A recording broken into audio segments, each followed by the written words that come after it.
हरे कृष्ण। नान्यं गुणेभ्यः कर्तारं यदा द्रष्टा अनुपश्यति गुणेभ्यश्च परं वेत्ति मद्भावं सो अधिगच्छति। नान्यं गुणेभ्यः कर्तारं यदा द्रष्टा अनुपश्यति गुणेभ्यः परं वेत्ति मद्भावं सो अधिगच्छति। जो व्यक्ति प्रकृति के तीनों गुणों को लांघ चुका है वह अच्छे से जानता है कि जो भी क्रियाएं होती हैं वो सारी क्रियाएं प्रकृति जनित ही होती हैं।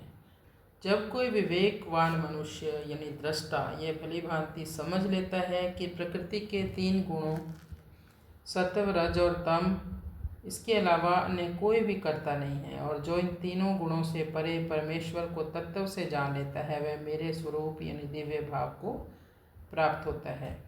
अब इस श्लोक में अहंकार से मुक्ति कैसे होती है? आमतौर पर मनुष्य सोचता है कि मैं काम कर रहा हूँ, लेकिन श्री कृष्ण कहते हैं कि हमारे शरीर मन और इंद्रियों के सारे कार्य असल में प्रकृति के तीन गुणों की वजह से ही हो रहे हैं। दृष्टा यानी साक्षी बनना। जब साधक यह जान लेता है कि आत्मा इन गुणों से परे है और वह केवल एक देखने वाला साक्षी है तो उसका कर्तापन का जो अहंकार होता है वो समाप्त हो जाता है।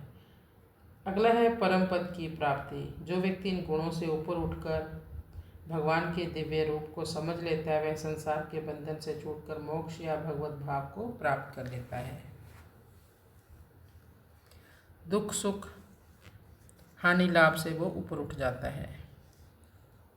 यहाँ पर आत्मा कुछ नहीं करती, सब कुछ प्रकृति के अंतर्गत ही होता है। हरे कृष्ण।